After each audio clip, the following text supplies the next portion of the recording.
Ciao Raga! Musta Raga? Welcome sa inyong lahat. I am Chad and I will be your guide.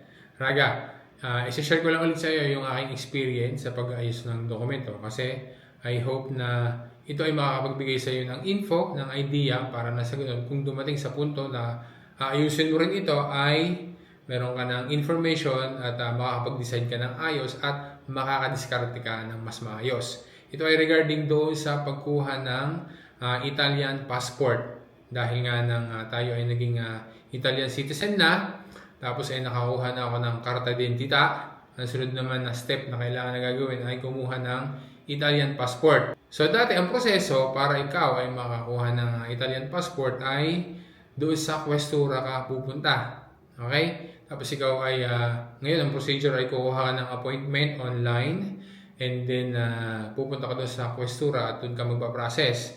So may mga options na kapag ka ikaw ay nagpapuntamento doon sa online, usually, depende siguro sa questura na pupuntahan mo kung saan ikaw naka-residente, ay dito kasi sa Milano, ay 2 months or mahigit pa yung appointment na ibibigay kapag ikaw ay kumuha ng appointment online para ikaw ay makapunta sa questura. Meron din naman na option doon at ginagawa din ng iba na dahil doon sa motivo na per turismo nakalagay doon, pwedeng maging priority na ikaw ay mabigyan ng passport. So, mabilis lang yon. Ang gagawin mo lang ay pupunta ka sa questura o ka ng appointment and then magdadala ka doon ng bilyeto, ng plane ticket. Halimbawa, aalis ka o kaya uwi ka ng Pilipinas. So, yun ang magiging reason mo para ikaw ay maging priority at subito mabigyan ka agad ng Italian passport. Pero kung walang ganon, ay di magtatagal pa kasi nga matagal yung appointment. Pero ngayon, 2025 ay sinimulan nila na mayroon ng panibagong option na kung saan ay hindi lang sa questura pwedeng mag-request ng pasaporto. So ngayon ay pwede na rin na mag-request ng Italian passport kahit na ikaw ay magre-renew or prima volta na ikaw ay magre-request kagaya ko doon sa Poste Italiane.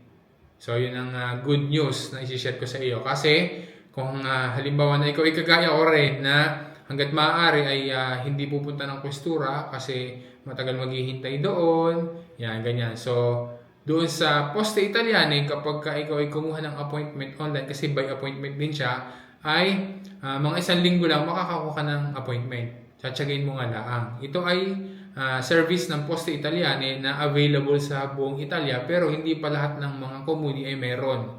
Pero dito sa Milano, Minumale, merong ganyan na ino-offer sila. So ako ay kumuha ng appointment online sa sito ng Poste Italiane o kaya naman ikaw ay kung halimbawa naman na meron kang app tapos ikaw ay merong speed ng Poste Italiane, ng posta, pwede kang kumuha doon ng appointment. And then, doon ka magpa-process ng iyong Italian passport, doon ka magre-request. So pagka ikaw ay nakakuha na ng appointment doon sa araw ng iyong apuntamento, kahit naman sa questura or sa Poste Italiane, ari yung mga documents na kailangan.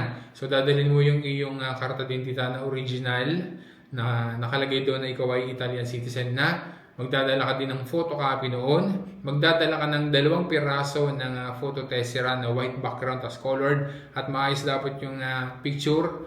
Malinaw, hindi nasasanggahan yung mukha ng buhok, kita yung mata. Yan, ganyan. Para smooth yung pagpaprocess mo doon. And then, magbabayad ka din doon ng boletino para sa electronic passport na Italian. So, yun ay 42.50 euros yung boletino. And then, nagdadala pa rin ng marca da bollo na 73.50 euros naman.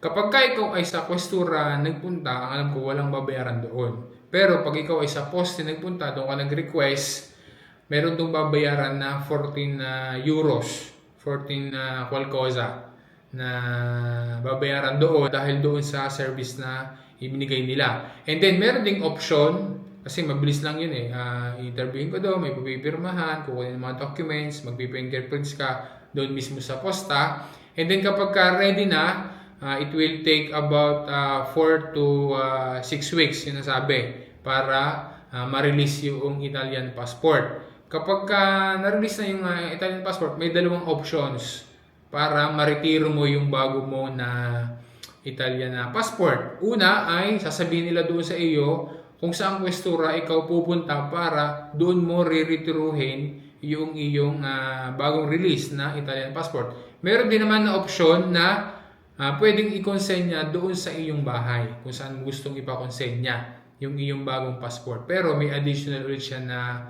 spesa, may bayad rate, 9.53 euros. So, yun na raga, isinare ko lang sa iyo para pagka dumating sa punto na ikaw ay mag-aayos na rin ng Italian passport o kaya naman ikaw ay Italiano na at ikaw ay magre-renew at ayaw mo rin pumunta sa questura or nag-iisip pa ng ibang option. So ngayon, pwede na sa Poste Italiane.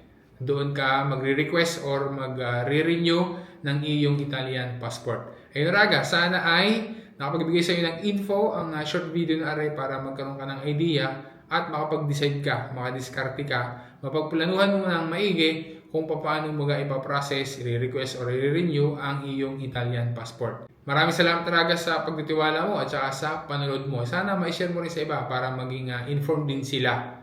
This is Chad, and always remember, Chad will guide. Grazie raga, alla prossima!